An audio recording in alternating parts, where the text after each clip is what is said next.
Welcome back to my channel. Guys, I want to share all of you the butterfly on the top of the lemon flower. Ayan guys, napakaganda oh. Very colorful. Ayan, lumipad na yan. Sabi ko sa kanya, bumalik ka, bibidyohan kita, gagawin kita ng content. So ayan, bumalik siya oh. Ang bait-bait niya sa akin guys. Ayan oh, pinagbigyan niya ako na bidyohan ko siya. Ayan oh. Diba? Ayan. I hope you like it guys. Ayan oh, ang butterfly natin na very very colorful. Ang ganda-ganda ng shape ng pagka-butterfly niya. Ayan, lumipad na siya guys. O ayan, asan ka na butterfly? Balik ka uli, balik ka. O ayan oh guys oh. Nababalik uli siya guys oh. Babalik uli siya dyan. Oh, diba? Ang ganda ng kulay niya oh. Ang gandang-ganda naman ang kulay niya guys oh. Napakaganda, napaka-colorful niya guys.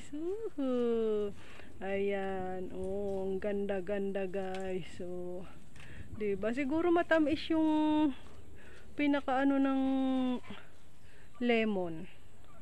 Siguro yung gitna ng bulaklak ng lemon matamis kasi yun yung sinisip-sip ng paru-paro guys. Ayan. Sinisip-sip ng paru-paro. Pag ako guys dito nangatapilok, madadala ako. Kabibidyo dahil sa kabablog-vlog. Ayan, lumipad na uli siya. Ayan, oh, gustong-gusto niya guys dumapo sa camera ng cellphone ko guys.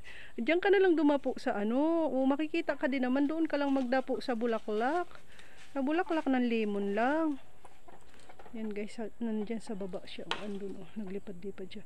Ayan, magbalik uli yan dyan siya guys. O ayan, magdapo uli siya dyan. Ayan.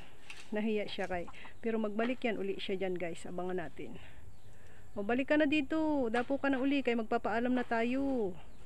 Balik ka na. Magpapaalam na tayo sa ating mga viewers. Okay, ayan na guys, bumalik na siya para magbabay sa inyong lahat. Okay, hanggang dito na lang ang ating video guys. Ayan ang ating very colorful na butterfly sa ibabaw ng lemon flower. Thank you for watching guys. God bless you all. Bye bye.